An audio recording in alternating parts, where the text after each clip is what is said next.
Hello everyone, welcome to my channel. তো আজকে আমি আরেকটা ক্লাস অনুপাত সমানুপাত যে চ্যাপ্টার রয়েছে সেই ক্লাস থেকে আরেকটা ক্লাস, এর আগের দিন ক্লাসে আমি প্রথম ক্লাস করিয়েছি অনুপাত সমানুপাত থেকে। আজকে আমার অনুপাত সমানুপাত থেকে দ্বিতীয় ক্লাস। তো এই ক্লাসে আজকে আমি তোমাদেরকে বেশ গুরুত্বপূর্ণ বেশ কিছু অঙ্ক এবং ভ্যারাইটি বিভিন্ন টাইপের গুরুত্বপূর্ণ যে সমস্ত অঙ্ক সাধারণভাবে পরীক্ষায় আসে বা আসার সম্ভাবনা আছে সেই ধরনের অঙ্ক আজকে তোমাদেরকে করাবো। তোমরা ভিডিওটা শেষ পর্যন্ত দেখো, তাহলে তোমরা বুঝতে পারবে। তো চলো সরাসরি আমরা অঙ্কে চলে যাই। প্রথম যে অঙ্কটা নিয়েছি দেখো, এই অঙ্কটা কিন্তু WBCS মেন 2015-তে এসেছিলো। অঙ্কটা দেখে নিই একবার। A/B = B/C = C/D = 2/3 হলে A/B/C/D কত? তো এর আগের দিন যে ক্লাসগুলো করিয়েছিলাম সেখানে কিন্তু A/B = B/C ছিল না, তাই না? তো সেখানে সব নাম্বার ছিল, A/B = একটা নাম্বার ছিল। তো এখানে কিন্তু সেভাবে নয়, এটা একটু আলাদা টাইপের অঙ্ক। তো আলাদা থাকলেও আমাদের কোনো অসুবিধা নেই, আমরা কিন্তু সহজে করে ফেলতে পারবো। তো এখানে কি আছে দেখো, A/B/C/D। তো এই যদি থাকে, প্রথমে আমরা একটা জিনিস দেখে নিই যে A/B, তার মানে এখানে কি দিয়েছে দেখো, যে A/Bকে আমরা A/B লিখতে পারি ইকুয়াল টু কত হবে না B/C ইকুয়াল টু কত হচ্ছে না C/D ইকুয়াল টু কত হচ্ছে না 2/3। এই তো দেওয়া আছে।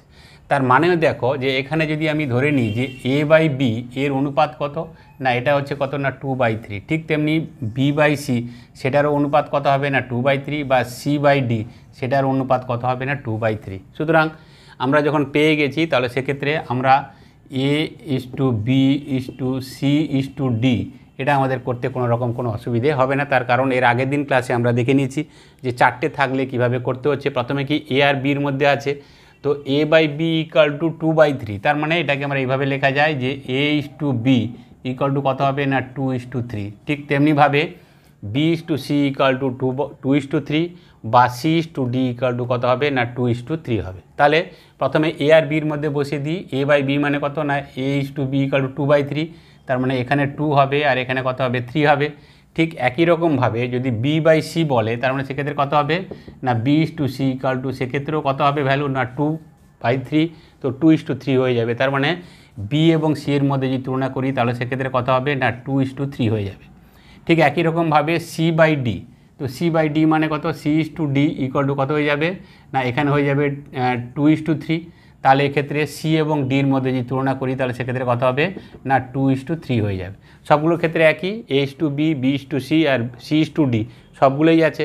তাহলে এক্ষেত্রে যে ব্ল্যাঙ্ক যে ঘরগুলো আছে সেই ঘরগুলোর ক্ষেত্রে আমরা কি করব না, যে ফিগারগুলো বাঁ দিকে বা ডান দিকে আছে সেই ফিগারগুলো আমরা এখানে বসিয়ে দেবো। তাহলে এখানে দেখো, এখানে দুটো ঘর ফাঁকা আছে, তাহলে বাঁ দিকে যে ফিগার আমরা আগের দিন ক্লাসে দেখে নিয়েছি, তাহলে এক্ষেত্রে 3 করব, এখানেও 3 করব। এখানে যদি ডান দিকে আছে তাহলে ফাঁকা আছে, তাহলে এখানে 3 করব। এর বাঁ দিকে যদি ফাঁকা আছে তাহলে কি আছে, ডান দিকে 2 আছে, তো 2 বসিয়ে দেবো। এখানে দুটো ঘর ফাঁকা আছে, তো ডান দিকে যে ফিগারটা আছে সেটা আমরা দুটো ঘরেই আমরা কিন্তু বসিয়ে দেবো। তারপরে কি করতে হবে না, এগুলোর ক্ষেত্রে গুণ করতে হয়। তো গুণ করলে কি করে হবে দেখো, এই তিনটের মধ্যে গুণ করব, এখানে গুণ করব, সবগুলোর ক্ষেত্রে আমরা গুণ করে ফেলবো। তাহলে কি হবে না 2 2 4 2 8। এটার ক্ষেত্রে কত হবে 3 2 6 2 12 হয়ে যাবে। আর এটা 3 3 9 2 কত হয়ে যাবে 18 হয়ে যাবে। আর এখানে 3 3 9 3 27 হয়ে যাবে। তার মানে এক্ষেত্রে দেখো যে 8 12 18 27, তো এগুলোকে আর ছোট করা যাবে না, এগুলো 2 দিয়ে যাচ্ছে কিন্তু এটা 2 দিয়ে যাচ্ছে না, ঠিক আছে। তো 3 দিয়ে যাচ্ছে কিন্তু এটা আবার 3 দিয়ে যাচ্ছে না। তার মানে যেটা আছে সেটাই হয়ে যাবে আমাদের উত্তর। যেটা আমাদের বলেছিল যে A/B C/D কত, তো খুব সহজভাবে আমরা করে ফেললাম। সেটা হচ্ছে কত না 8:12:18:27। এবারে যে অঙ্ক দেখো, এবারের অঙ্কের টাইপ কিন্তু সম্পূর্ণ আলাদা। কি দিয়েছে এখানে না A/B = B/C হলে A⁴ এর মান কত হবে। এই অঙ্কটা রেলওয়ে রিক্রুটমেন্ট বোর্ডে এসেছিলো, WBCS মেন 2015-তেও এসেছিলো এই অঙ্কটা খুবই ইম্পর্টেন্ট অঙ্ক। তো এই ধরনের অঙ্ক থাকলে আমরা কি করব, এখানে কোনো সংখ্যা নেই, তো সরাসরি আমরা দেখো যেটা অনুপাত যেটা দেওয়া আছে সেটা হচ্ছে কত না A/B মানে কত বলতে পারি না A/B = B/C মানে হচ্ছে কি না B/C। তো এটাকে যদি আমরা কোনাকুনি গুণ করি তাহলে সেক্ষেত্রে আমরা খুব সহজে বলবো যে AC = কত হয়ে যাবে না B²। ঠিক আছে। এবার আমাদের যেটা দিয়েছে অঙ্কে, যেটা যে প্রবলেমটা দিয়েছে সেটা হচ্ছে কত না A⁴ B²। তাহলে এখানে আমরা বলতে পারি যে A⁴ B², যেটা সেটা হচ্ছে কি না B²²। এটা আমরা সহজে বলতে পারি। এরপরে যেটা আসছে সেটা হচ্ছে কত না A⁴ আর বি স্কোয়ার মানে কি, বি স্কোয়ার মানে আমি জেনে গেছি সেটা হচ্ছে কত না, বি স্কোয়ারের মান হচ্ছে এসি। তাহলে এখানে বি স্কোয়ার যেটা ছিল তার পরিবর্তে আমরা এসি লিখে আমরা স্কোয়ার করে দেবো। এর পরের ফর্মে দেখো এখানে কি আছে না, এর পাওয়ার হচ্ছে 4, আর এখানে কি আছে না, এর পাওয়ার 2 এবং সি এর পাওয়ার 2। তাহলে এখানে যেহেতু এর পাওয়ার 2 আছে, তাহলে এখান থেকে আমরা দুটো থেকে এর পাওয়ার 2 কমিয়ে যদি দিই, তাহলে এখান থেকে এর পাওয়ার 2 চলে গেলে তাহলে সেক্ষেত্রে কী হবে না এ স্কোয়ার, আর এখানে পড়ে থাকবে কি এ স্কোয়ার চলে গেল, তাহলে সেক্ষেত্রে কী থাকবে না সি স্কোয়ার। তো এটাই হয়ে যাবে আমাদের উত্তর। যেটা প্রশ্নে আমাদের জানতে চেয়েছিল যে a to the power 4 is to B to the power 4, সেটা কী হবে না A square is to C square.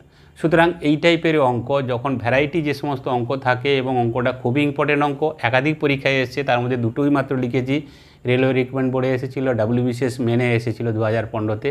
তো এই ধরনের অঙ্ক আমাদের জানার দরকার। সুতরাং আজকে যে অঙ্কটা করালাম, আগের অঙ্ক এবং এই অঙ্ক, দুটো অঙ্ক কিন্তু খুবই ইম্পর্টেন্ট। সুতরাং এই ধরনের অঙ্ক এলে আমি আশা করব তোমাদের কিন্তু আর পরে কোনো ভবিষ্যতে কোনো অসুবিধে হবে না।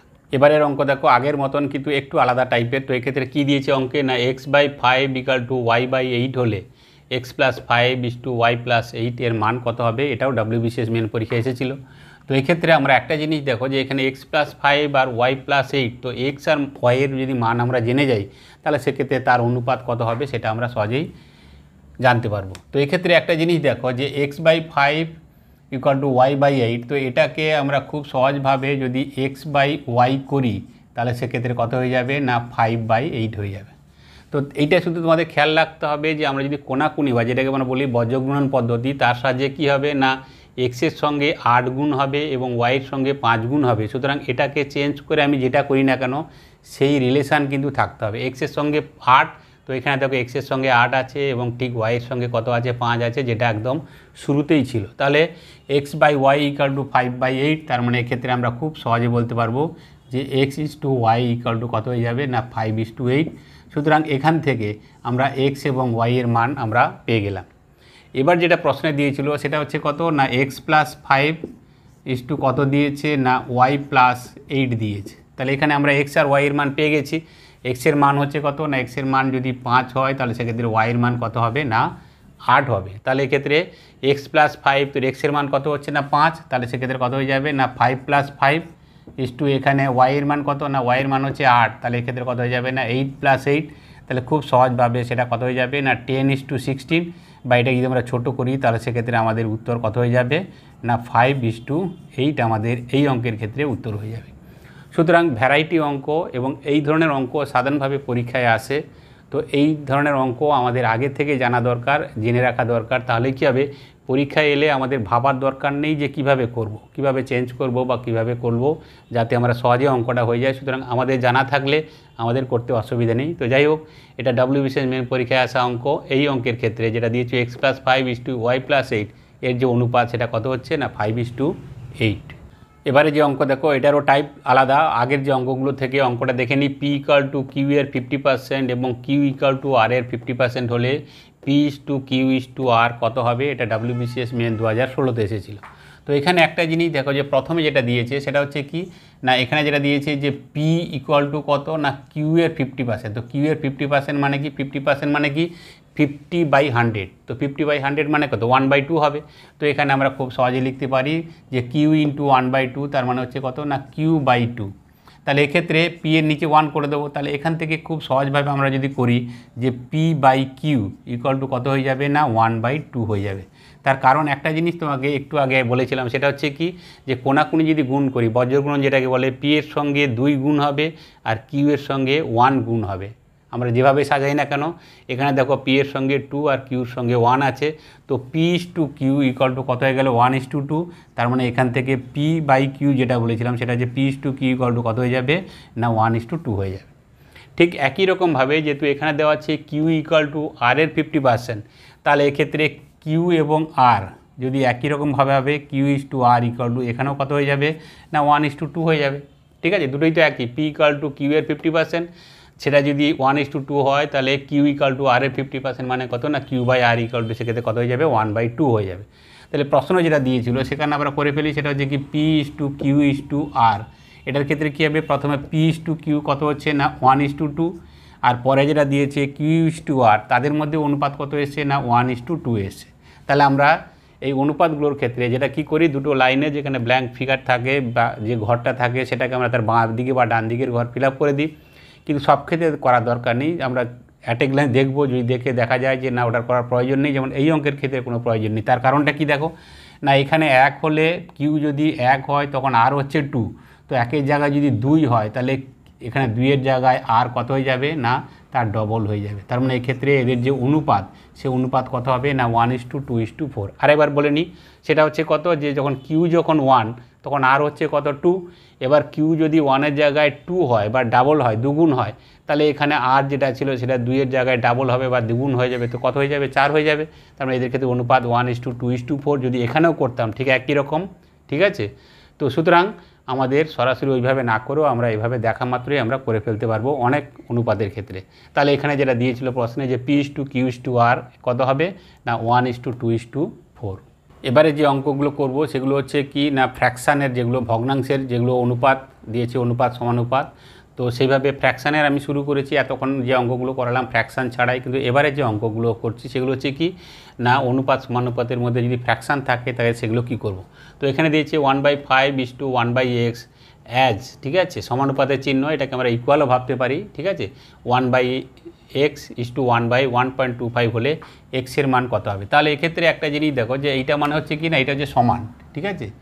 তো এই সমানুপাত, তাহলে এক্ষেত্রে এই দুটো ফিগারকে যদি আমি লিখি, যদি এখানে থাকতো a/b = 2:3, তাহলে আমরা কী করতাম না a/b = 2/3, ঠিক আছে। তাহলে এটাকে যদি আমরা করি যে 1/5/1/x, তাহলে সেক্ষেত্রে কী হয়ে যাবে না 1/5 1/xটাকে এক্সটা জাস্ট উল্টে হয়ে যাবে, তাহলে সেক্ষেত্রে আমাদের হয়ে যাবে কত না x/5 হয়ে যাবে। ঠিক তেমনি এখানে যে অঙ্কটা আছে দেখো সেটা হচ্ছে কত না 1/x:1/1.25, তাহলে এটাকে যদি 1/x এর নিচে যদি 1/1.25 করি তাহলে সেক্ষেত্রে গুণের আকারে গিয়ে কী হয়ে যাবে না 1.25টা উপরে যাবে, 1টা নিচে চলে আসবে। তার মানে এক্ষেত্রে কত হয়ে যাবে না 1.25 কত হয়ে যাবে x হয়ে যাবে। তাহলে এখানে যে অনুপাতটা যেটা ছিল অনুপাত ছিল আর এখানে যে অনুপাত, এই দুটো যে দুটো সমানুপাত, দুটো হচ্ছে সমান। তার মানে এক্ষেত্রে আমরা খুব সহজে বলতে পারবো যে x/5 = 1.25/x, ঠিক আছে। তো এটাকে যদি আমরা সমাধান করে নিই, আমরা কোনাকুনি গুণ যেটাকে বজ্রগুণন বলছি x/x, তো সেক্ষেত্রে কত হয়ে যাবে না x² কত হয়ে যাবে না 5 × 1.25, পয়েন্ট তুমি ভুলে যাও, 125কে যদি 5 দিয়ে গুণ করি তাহলে সেক্ষেত্রে কত হয়ে যাবে না 625 হবে। যেহেতু দুটোর আগে দশমিক আছে তো আমরা দশমিক ফেলে দেবো 6.25। তাহলে শুধুমাত্র যদি x করি তাহলে সেক্ষেত্রে কী হবে না এটা যেটা রয়েছে সেটাকে আমাকে রুট করে দিতে হবে 6.25। তো এটাকে যদি রুট করি তাহলে কী হবে, পয়েন্ট তুমি প্রথমে ভুলে যাবে, 625কে যদি রুট করি তাহলে সেক্ষেত্রে কত হবে না 25 25 625। তাহলে পয়েন্ট যদি না থাকে তাহলে সেক্ষেত্রে কত হবে না 25ই হবে। যেহেতু দুটোর আগে দশমিক আছে তাহলে রুট উঠে গেলে সেখানে কি হবে না একটার আগে দশমিক আসবে, এবং সেক্ষেত্রে আমাদের যেটা প্রশ্নে জানতে চেয়েছিল যে এক্সের মান কত হবে, তো এক্সের মানের ক্ষেত্রে কত হয়ে যাবে না 2.5 হয়ে যাবে। সুতরাং ভ্যারাইটি অঙ্ক, এই অঙ্কটা WBCS মেন 2016তে এসেছিল। সুতরাং ভ্যারাইটি অঙ্ক, এই অঙ্ক আমাদের জানা থাকলে আমাদের সুবিধে এইটুকুই যে পরীক্ষা হলে দেখা মাত্র কিন্তু আমরা অঙ্কগুলো করতে পারবো। সুতরাং ফ্র্যাকশানে যখন থাকবে জাস্ট প্রথমটা ঠিক থাকবে, পরে যেটা আছে সেটাকে জাস্ট উল্টে দেবো 1/5, তো 1/xটাকে যদি আমরা উল্টে দিই তাহলে কী হবে গুণের আকারে করে, তাহলে x উপরে চলে যাবে 1 নিচে হবে, তাহলে 1/5, তাহলে উপরে x চলে গেল নিচে 5 থাকলো, তাহলে x/5। ঠিক তেমনি এটাকে উল্টে দিলে 1.25 উপরে চলে যাবে, তো 1.25/x। এটাকে আমরা সলভ করে ফেলবো, তো এক্সের মান আমরা খুব সহজে পেয়ে গেলাম, সেটা হচ্ছে কত না 2.5। এবারে যে টাইপ দেখো, এবারে টাইপটাকে আলাদা, এবং এটাও হচ্ছে কি ফ্র্যাকশানে নেওয়া। তো এটা রেলের পরীক্ষায় এসেছিল 2011 সালে। a/2 = b/3 = c/5 বলে a + b + c/c এর মান কত হবে। তাহলে এখান থেকে প্রথমে আমাকে ABC এর মান আমাকে বের করতে হবে। তাহলে প্রথম যদি আমি এই দুটোর ক্ষেত্রে অনুপাত করি যে a/2 = b/3, তাহলে এখান থেকে যদি আমি সরাসরি a/b করি তাহলে সেটার মান কত হবে না a/b মানে হচ্ছে কত না 2/3 হয়ে যাবে। এর সঙ্গে 3-এর গুণ হবে, তাহলে এর সঙ্গে 3-এর গুণ এবং বির সঙ্গে 2-এর গুণ। তাহলে এখান থেকে সহজে আমরা বলতে পারবো যে a/b = কত না 2:3, ঠিক আছে। এই একটা পেয়ে গেলাম। পরে যেটা যদি এই দুটো অনুপাতকে নিই যে b/3 = c/5, তাহলে সেক্ষেত্রে B/C আমাদের কত হয়ে যাবে না, সেক্ষেত্রে হয়ে যাবে কত না 3/5। তার কারণ কি না B এর সঙ্গে 5-এর গুণ হবে, তাহলে B এর সঙ্গে 5-এর গুণ এবং C এর সঙ্গে কি হবে না 3-এর গুণ হবে, তাহলে B/C = 3/5। তাহলে এখান থেকে খুব সহজভাবে আমরা B/C = কত বলবো না 3:5 আমরা বলতে পারবো।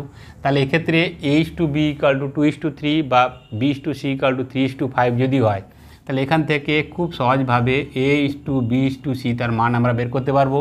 AB হচ্ছে কত না 2:3 আর BC কত না 3 কত এসছে না 5 এসছে। দেখো এখানে কিন্তু অ্যাট এ গ্ল্যান্স দেখে আমরা বুঝতে পারছি এখানেও 3 আছে আর এখানেও 3 আছে। তাহলে এখানে যদি B যদি 3 হয় তখন C হচ্ছে কত 5। তাহলে ঠিক একই এখানে যেহেতু B আছে তাহলে এখানে C কত হবে না 5ই হয়ে যাবে। তাহলে এই ক্ষেত্রে তিনটের যে মান A/B/C, তো সেক্ষেত্রে তাদের মান কত হয়ে যাবে না 2:3:5 হয়ে যাবে। ঠিক আছে, তাহলে তিনটের মান আমরা পেয়ে গেছি। তাহলে এখান থেকে আমরা সরাসরি যে প্রশ্ন দিয়েছে A + B + C/C, তাহলে A + B + C মানে কত হবে 2 + 3 + 5, তাহলে 2 + 3 + 5/C মানে কত না 5 হবে। তাহলে এখান থেকে আমরা সহজে বলতে পারবো 3 2 5 আর 5 10-এর 5, তার মানে এটা কত হয়ে যাবে না উত্তর যেটা হবে সেটা হচ্ছে কত না 2 উত্তর হয়ে যাবে। ঠিক আছে, তাহলে দেখতে পাচ্ছ যে ভ্যারাইটি অঙ্ক এবং সবগুলোই পরীক্ষায় আসার অঙ্ক, সুতরাং এই ধরনের অঙ্ক আমাদের প্র্যাকটিসে থাকা দরকার, আমাদের জানা থাকা দরকার। তাহলে কী হবে পরীক্ষায় এলেই সঙ্গে সঙ্গে আমরা এই অঙ্কগুলোর উত্তর আমরা করতে পারবো। তো যাই হোক, এটা রেলের পরীক্ষায় যেটা দিয়েছিল A + B + C/2, তো সেক্ষেত্রে সহজে আমরা উত্তর করলাম, সেটা হচ্ছে কত না উত্তর হচ্ছে 2।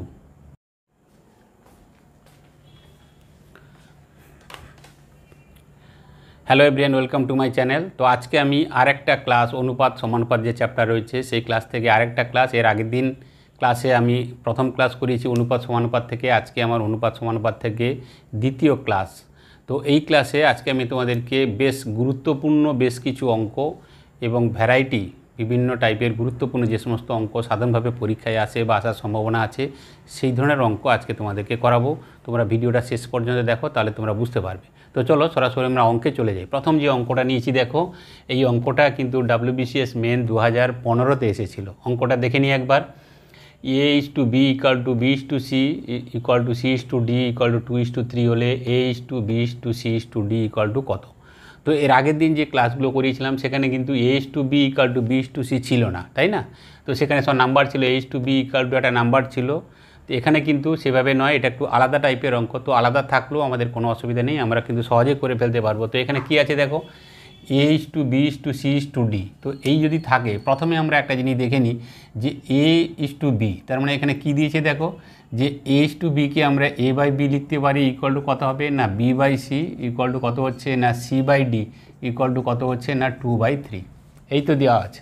তার মানেও দেখো যে এখানে যদি আমি ধরে নিই যে A/B এর অনুপাত কত না, এটা হচ্ছে কত না 2/3। ঠিক তেমনি B/C সেটারও অনুপাত কত হবে না 2/3, বা C/D সেটার অনুপাত কত হবে না 2/3। সুতরাং আমরা যখন পেয়ে গেছি তাহলে সেক্ষেত্রে আমরা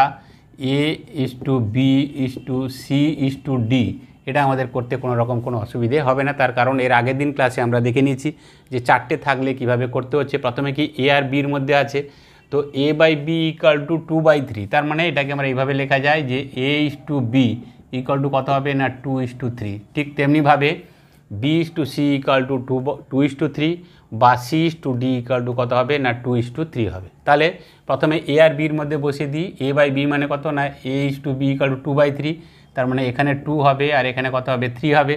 ঠিক একই রকমভাবে যদি B/C বলে, তার মানে সেক্ষেত্রে কত হবে না B/C সেক্ষেত্রেও কত হবে ভ্যালু না 2/3, তো 2:3 হয়ে যাবে। তার মানে B এবং C এর মধ্যে যদি তুলনা করি তাহলে সেক্ষেত্রে কত হবে না 2:3 হয়ে যাবে। ঠিক একই রকমভাবে C/D, তো C/D মানে কত C/D কত হয়ে যাবে না এখানে হয়ে যাবে 2:3। তাহলে এক্ষেত্রে C এবং D এর মধ্যে যদি তুলনা করি তাহলে সেক্ষেত্রে কত হবে না 2:3 হয়ে যাবে। সবগুলোর ক্ষেত্রে একই A/B, B/C আর C/D সবগুলোই আছে। তাহলে এক্ষেত্রে যে ব্ল্যাঙ্ক যে ঘরগুলো আছে সেই ঘরগুলোর ক্ষেত্রে আমরা কি করব না যে ফিগারগুলো বাঁ দিকে বা ডান দিকে আছে সেই ফিগারগুলো আমরা এখানে বসিয়ে দেবো। তাহলে এখানে দেখো এখানে দুটো ঘর ফাঁকা আছে, তাহলে বাঁ দিকে যে ফিগার আমরা আগের দিন ক্লাসে দেখে নিয়েছি, তাহলে এক্ষেত্রে 3 করব, এখানেও 3 করব। এখানে যেহেতু ডান দিকে আছে তাহলে ফাঁকা আছে, তাহলে এখানে 3 করব। এর বাঁ দিকে যদি ফাঁকা আছে তাহলে কি আছে, ডান দিকে 2 আছে, তো 2 বসিয়ে দেবো। এখানে দুটো ঘর ফাঁকা আছে, তো ডান দিকে যে ফিগারটা আছে সেটা আমরা দুটো ঘরেই আমরা কিন্তু বসিয়ে দেবো। তারপরে কি করতে হবে না, এগুলোর ক্ষেত্রে গুণ করতে হয়। তো গুণ করলে কি করে হবে দেখো, এই তিনটের মধ্যে গুণ করব, এখানে গুণ করব, সবগুলোর ক্ষেত্রে আমরা গুণ করে ফেলবো। তাহলে কি হবে না, 2 2 4 2 8, এটার ক্ষেত্রে কত হবে, 3 2 6, 2 12 হয়ে যাবে। আর এটা 3 3 9, 2 কত হয়ে যাবে, 18 হয়ে যাবে। আর এখানে 3 3 9, 3 27 হয়ে যাবে। তার মানে এক্ষেত্রে দেখো যে 8 12 18 27, তো এগুলোকে আর ছোট করা যাবে না, এগুলো 2 দিয়ে যাচ্ছে কিন্তু এটা 2 দিয়ে যাচ্ছে না, ঠিক আছে। তো 3 দিয়ে যাচ্ছে কিন্তু এটা আবার 3 দিয়ে যাচ্ছে না, তার মানে যেটা আছে সেটাই হয়ে যাবে আমাদের উত্তর। যেটা আমাদের বলেছিল যে A:B:C:D কত, তো খুব সহজভাবে আমরা করে ফেললাম। সেটা হচ্ছে কত না, 8:12:18:27।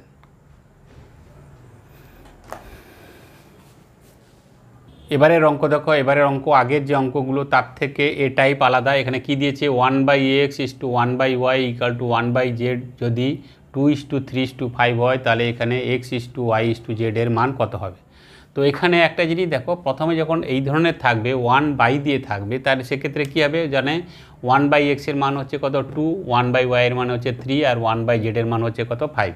তাহলে এক্ষেত্রে x এর মান কত হবে, x y z যেহেতু দিয়েছে, তাহলে সেক্ষেত্রে কী হবে না, এখানে একটা জিনিস দেখো, শুধু প্রথমটা করে দিই যে 1/x, এটাকে সমান আমরা কি লিখতে পারি না, 1/x যেটা এসছে সেটাকে আমরা 1/x এর মান কত 2, তাহলে সেক্ষেত্রে আমরা সরাসরি 2 বলতে পারি, বা 2 মানে 2 নিচে কী আছে না 1 আছে। তাহলে এক্ষেত্রে যদি আমরা কোনাকুনি গুণ করি তাহলে সেক্ষেত্রে কত হবে না, 2x = কত 1, তাহলে x = কত হয়ে যাবে না, হাফ হয়ে যাবে, ঠিক আছে। তার মানে হচ্ছে কি, এগুলো হচ্ছে রেসিপ্রোকাল। যদি আমরা বলি যে 1/x এর মান যদি 2 হয়, তাহলে x এর মান কত হবে না 1/2 হবে। ঠিক একই রকমভাবে 1/y এর মান যদি 3 হয়, তাহলে শুধু y এর মান কত হবে না, রেসিপ্রোকাল 1/3 হয়ে যাবে। আর জেডের 1/z এর মান যদি 5 হয়, তাহলে z এর মান কত হয়ে যাবে, 1/5 হয়ে যাবে। তাহলে এখান থেকে আমরা খুব সহজভাবে বলতে পারি যে x এর মান তাহলে কত হবে না 1/2, y এর মান কত হয়ে যাবে না 1/3, আর z এর মান কত হয়ে যাবে না 1/5। সুতরাং এই ধরনের যখন অঙ্ক থাকবে সেক্ষেত্রে জাস্ট রেসিপ্রোকাল, জাস্ট উল্টে দেবে। 1/x আছে, তো সেক্ষেত্রে কত হয়ে যাবে না 2 থাকলে 1/2, 3 আছে 1/3, 5 আছে 1/5। তাহলে সেক্ষেত্রে ABC বা XYZ তিনটের মান পেয়ে গেছি। তাহলে এখানে যেটা তিনটে দিয়েছিল যে x:y:z এর মান কত হবে, তাহলে এক্ষেত্রে আমরা সরাসরি করব, সেটা হচ্ছে কত যে 1/2 কত দিয়েছে না 1/3, এবং z এর মান কত না 1/5। তো এটাকে আমরা এই ফ্র্যাকশানটাকে আমরা যখন নাম্বারে কনভার্ট করি, আমরা সাধারণভাবে কি করি না, এটার ক্ষেত্রে আমরা এলসিএম করে ফেলি, ঠিক আছে। এলসিএম করে তারপরে আমরা প্রথমটাকে দিয়ে 2 দিয়ে ভাগ করে যা গুণফল হবে, ভাগফল হবে উপরটার সঙ্গে গুণ করব, তারপরে এলসিএমকে 3 দিয়ে ভাগ করে যা ভাগফল হবে উপরটার সঙ্গে গুণ করে আমরা যেভাবে করে থাকি সেভাবে। কিন্তু সেই নিয়ম তো আছে, সে ছাড়াও তোমাদেরকে একটা নতুন নিয়ম শেখাই, যেটা সাজিয়ে তোমরা ওইভাবে এলসিএম না করো, সরাসরি এখান থেকে তোমরা কিন্তু বের করতে পারবে। সেটা হচ্ছে কিভাবে দেখো না, যখন তুমি এক্সের মান বের করবে, এক্সেরটা যখন তুমি ক্যালকুলেশন করছো তখন কি হবে না, এক্সের যেটা আছে, এক্সের কী আছে 1/2, তাহলে এর নিচেরটাকে তুমি নেবে না, ঠিক আছে, 2টাকে নেবে না, আর কি নেবে না এর উপরে নেবে আর নিচে দুটো নেবে। তাহলে 1 × 3 × 5, তো কত হবে, 1 এর সঙ্গে 3 আর 5 করলে কত হবে, 3 5 15ই হবে। ঠিক তেমনি যখন আমি ওয়াইটাকে নেবো, ওয়াইয়ের উপরটাকে নিচেরটাকে নেবো না, তাহলে 1-এর সঙ্গে কার গুণ করব না 2 আর 5-এর গুণ করব, তো সেক্ষেত্রে কত হয়ে যাবে, 2 5 10 হয়ে যাবে। আর যখন জেডের ক্ষেত্রে করব তখন কি হবে না, এর নিচে যে 5টা সেটাকে আমি নেবো না, তাহলে 1-এর সঙ্গে কার গুণ হবে না 3 এবং 2-এর গুণ হবে, তো সেক্ষেত্রে কত হয়ে যাবে, 6 হয়ে যাবে। এটাই হচ্ছে x:y:z এর হচ্ছে অনুপাত। সুতরাং আমরা যেটা করেছি যে এলসিএম করে আমরা যেভাবে করেছি সেটা না করেও সরাসরি করা যাবে, যেটা আছে তার উপরটার সঙ্গে কার গুণ করব, ওর নিচেরটাকে বাদ দিয়ে বাকি যে দুটো নিচে আছে, ঠিক আছে। তো সুতরাং এইভাবে করেও আমরা সরাসরি করতে পারি। তো সেদিক থেকে এই অঙ্কের ক্ষেত্রে যেটা দিয়েছিল x:y:z এর মান কত হবে না 15:10:6, একে আর ছোটোই করা যাবে না, সুতরাং এটাই হচ্ছে কারেক্ট আনসার। এবারের অঙ্ক দেখো, খুবই ইম্পর্টেন্ট অঙ্ক, আগে যে অঙ্ক করেছি তার মতনই, কিন্তু ইম্পর্টেন্ট অঙ্ক, যেটা আগের ক্ষেত্রে কোশ্চেনে কোনো ফ্র্যাকশান ছিল না, যেটা কোশ্চেন জানতে চেয়েছিল, কিন্তু এবারে কোশ্চেনের যেটা দিয়ে জানতে চেয়েছে সেখানে কিন্তু ফ্র্যাকশান দিয়েছে। তো কী করে করব আমরা, এক্ষেত্রে সরাসরি দিয়ে দিয়েছে a:2b:c, তো সেক্ষেত্রে কত না 2:3:4, তার মানে এর মান হচ্ছে 2, বি এর মান হচ্ছে 3 এবং সি এর মান হচ্ছে কত না 4। তাহলে সরাসরি আমরা বসিয়ে ফেলবো a/b যেটা দিয়েছে, যে এ বাই বি ইকুয়াল টু কত দিয়েছে না বি বাই সি, এখানে কি দিয়েছে না ইকুয়াল নয়, এক্ষেত্রে কী দিয়েছে না অনুপাত দিয়েছে, ঠিক আছে। তাহলে এক্ষেত্রে A by B is to B by C is to কী হয়ে যাচ্ছে না সি বাই এ। তাহলে এটার ক্ষেত্রে কী হবে দেখো, এ বাই বি মানে কত, এ এর মান হচ্ছে 2, বি এর মান হচ্ছে 3, তাহলে এক্ষেত্রে আমরা সহজে লিখব 2/3।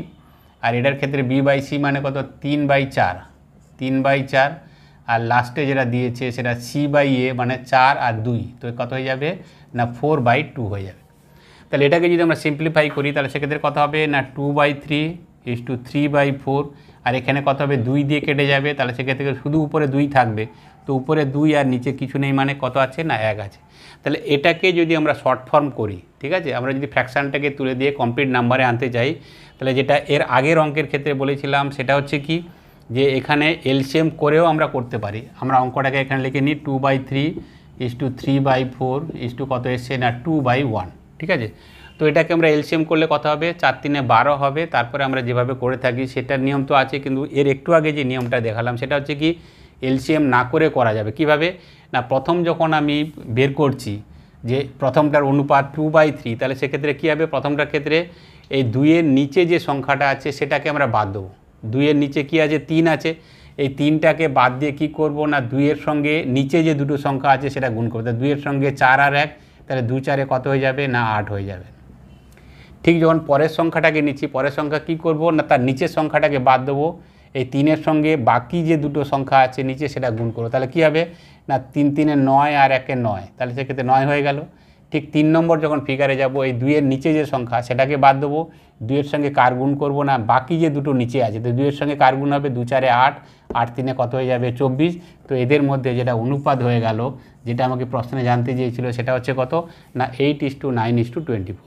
সুতরাং আমরা যেটা এলসিএম করে যেটা করেছি যে নিচেরগুলো সংখ্যাগুলো লসাগু করে তারপরে উপরের সংখ্যার সঙ্গে আমরা গুণ করতাম, তো সেইভাবে না করেও আমরা সরাসরি এইভাবে করতে পারবো। আরেকবার বলে নিই, 2-এ প্রথমটা ক্ষেত্রে কী হবে না 2-এর সঙ্গে কার গুণ করবো, তার নিচের সংখ্যাটা বাদ দিয়ে বাকি যে নিচের দুটো সংখ্যা আছে, তার মানে 2 × 4 × 1। এটার ক্ষেত্রে যখন করবো এর 4টা বাদ দেবো, 3-এর সঙ্গে কার গুণ হবে 3-এর সঙ্গে 3 × 3 × 1।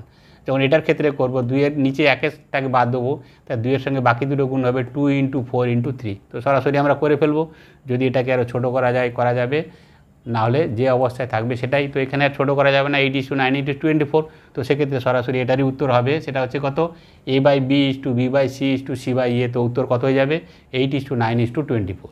এবারে যে অঙ্ক দেখো, এটা তোমাদের জন্য হোমওয়ার্ক রইল, এটা এসএসসি সিজিএলে এই প্রশ্ন এসেছিলো, তো আশা করি তোমরা সবাই পারবে। তার কারণ এই ধরনের অঙ্ক আমরা এখন শিখে গেছি, আজকের ক্লাসে এই ধরনের অঙ্ক একাধিক অঙ্ক করিয়েছি আমি। তো আজকের ক্লাস এখানেই শেষ করছি। আজকের ক্লাস কেমন হলো তোমরা কমেন্ট করে জানিও, যদি ভালো লাগে তাহলে তোমরা লাইক করো, আর যারা নতুন দেখছো তোমাদের যদি ভালো লাগে তাহলে চ্যানেলটাকে সাবস্ক্রাইব করে পাশে থাকা বেল আইকন প্রেস করে দিও। তাহলে আজকের ক্লাস এখানে শেষ করছি, দেখা হবে নেক্সট ক্লাসে।